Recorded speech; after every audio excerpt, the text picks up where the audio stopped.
আমরা এই যে শ্বাস নিই, সারাদিনে আমরা 21,600 বার এই শ্বাস প্রশ্বাস নিই, অর্থাৎ মিনিটে 18 বারের মতন, 15 থেকে 18 বারের মতন আমরা আমাদের এই শ্বাস ওঠানামা করছে, বা আমরা এই শ্বাসের মাধ্যমে বেঁচে আছি বা জেগে আছি।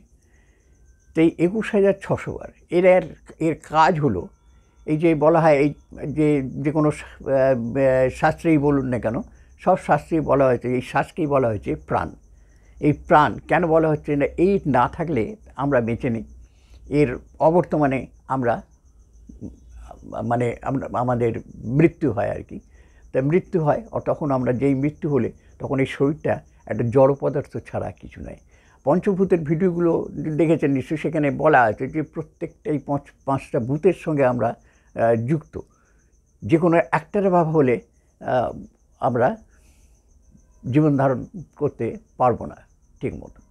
এর মধ্যে আমার মতে বলে যে এই বায়ু হচ্ছে প্রধান। কেন বায়ু, আমরা যা খাচ্ছি, কথা বলছি, নিঃশ্বাস নিচ্ছি, চোখে দেখছি, কানে শুনছি, এই সমস্ত বায়ুর প্রভাবে। কেন বায়ুর কাজ হচ্ছে গমনশীলতা, কোনো জিনিসকে এক জায়গা থেকে আরেক জায়গায় নিয়ে যেতে এই বায়ু অগ্রণী, এই বায়ু কাজ করছে। যেমন মেঘ, আমরা যে বৃষ্টি, খরা ইত্যাদি যে দেখি, এগুলো ওই মেঘ বায়ুর আঘাতে বা বায়ু বহন করে নিয়ে যাচ্ছে। সেই জন্যে কী হচ্ছে না, এক দেশে বৃষ্টি হচ্ছে, আবার যেখানে ওই রকম বায়ুর প্রবাহটা ঠিক মতন নেই বা মেঘের সঞ্চার হচ্ছে না, বা বায়ু সেই মেঘকে সেখানে নিয়ে যাচ্ছে না, যে বর্ষার মেঘ, সেখানে কিন্তু বৃষ্টি হচ্ছে না। তো এইখানেও ঠিক সেরকম, এখানেও দেখা যায় যে এই বায়ুর প্রভাবেই আমরা প্রভাবিত। আমরা খেলে এই যে ঢোক গিলাম, এই কিন্তু কী করলাম, ঢোক গিলাম মানে এটাই বায়ুর, অর্থাৎ মানে চাপে, তার প্রেশারে আমরা গলার থেকে নামালাম। আবার সেখানে গিয়ে আস্তে আস্তে এই যে কথা বলছি, পরবর্তী যে গ্রাসটা আমরা খাবো, মানে প্রথমটা খেলাম চলে গেল, দ্বিতীয়টা খেলাম চলে গেল, সবই আস্তে আস্তে যেতে যেতে যেতে দেখা যাবে আমাদের পেটে চলে যাচ্ছে। ওই বিশেষ যেসব থলি তার জন্যে উপরওয়ালা সৃষ্টি করে রেখেছে, সেই সব যে যার থলিতে আস্তে আস্তে চলে যাচ্ছে। তো এইগুলোর এরা কাজ করছে। এটা হচ্ছে কি, 72,000 নাড়ি আমাদের শরীরে আছে। এই 72,000 নাড়ি শক্তি সংগ্রহ করে বা চলমান থাকে।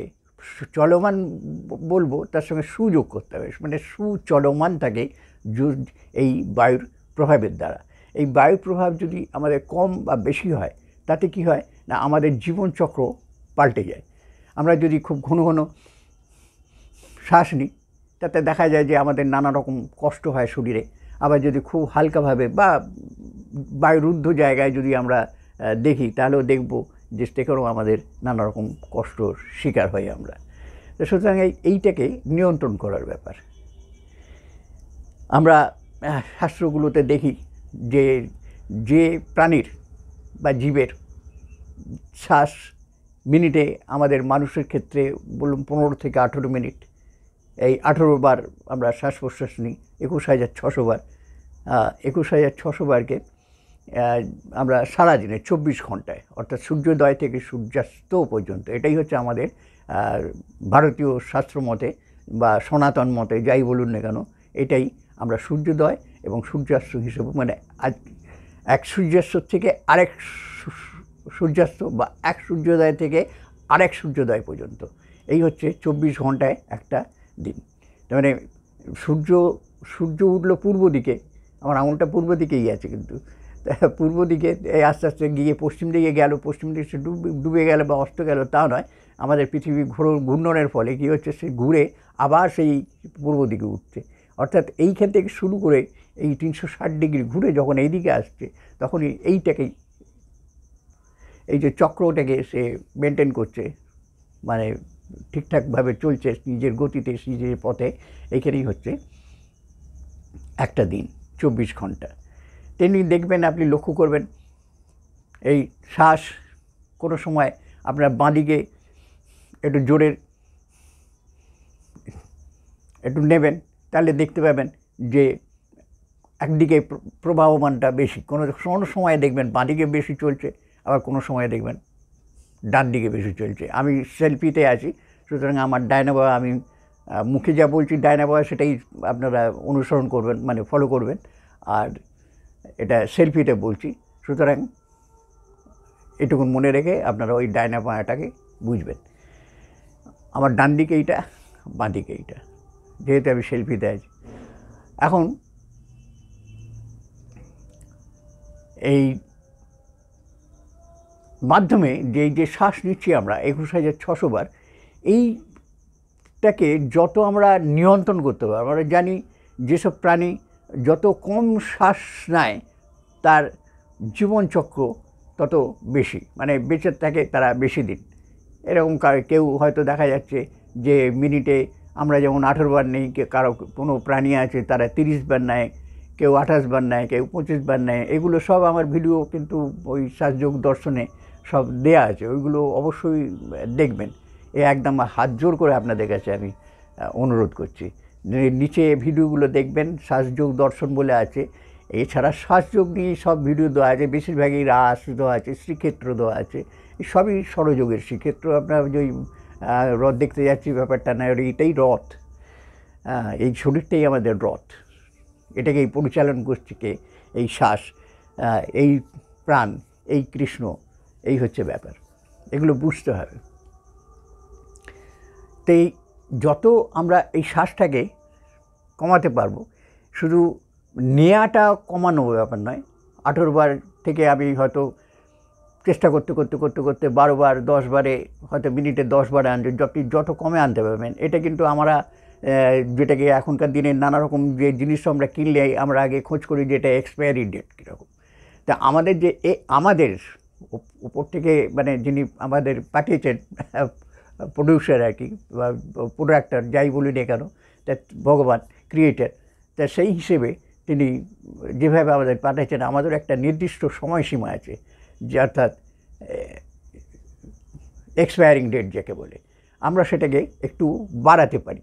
কীভাবে বাড়াতে পারি? যদি এই শ্বাসটাকে আমরা কন্ট্রোল করতে পারি। 18 বার শ্বাস নিতে আমি বলেছি, মিনিটে 18 বার, তাহলে 18 বার যদি নিই, এই 18টাকে কমিয়ে যদি আমরা ক্ষেত্র বিশেষে নামাতে নামাতে 17 বার করলুম, 16 বার করলুম, 17 বার, এই যত কমাতে পারবো ততই কিন্তু আমাদের ওই এক্সপায়ারি ডেটটা কিন্তু বেড়ে যাচ্ছে, অর্থাৎ আমরা মৃত্যুকে জয় করছি। এও মৃত্যুঞ্জয় কবচেরই মতন, ঠিক আছে? কবচ কথাটার মানে হচ্ছে আত্মরক্ষার উপায়।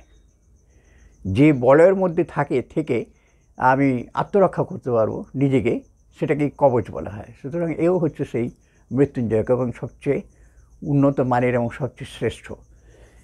এই সুতরাং আমরা চেষ্টা করব যে আমরা শ্বাস প্রশ্বাসটাকে কত লিমিটে করব। শুধু এরপরে আছে আমার সব শ্বাসযোগ ভিডিওতে দেওয়া আছে, তবুও আমি আবার বলছি আর কি, যে এর পরিমাণ আছে। এই শ্বাস ফেলার কোনো সময় গতিটা দেখা যায় যে একদম পেট পর্যন্ত যাচ্ছে, কারোর শ্বাস ফেলছে যখন দেখা যাচ্ছে বুক পর্যন্ত যাচ্ছে, কারোর শ্বাস ফেলছে যখন এত পর্যন্ত আসছে, কারোর শ্বাস এরকম।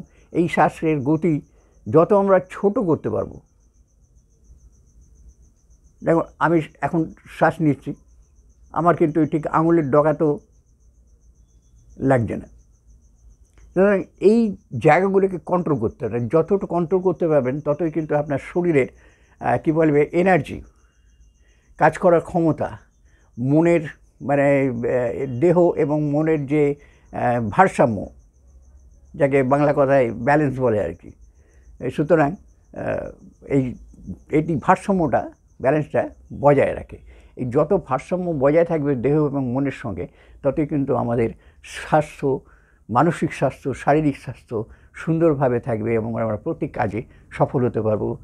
সব কাজেই কিন্তু আমরা এগিয়ে যেতে পারবো।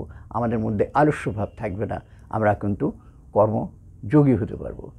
বন্ধুরা, সঙ্গে থাকুন আরও বিষয় জানতে, আর যত পারবেন এগুলোকে একটু প্রসারিত করবেন।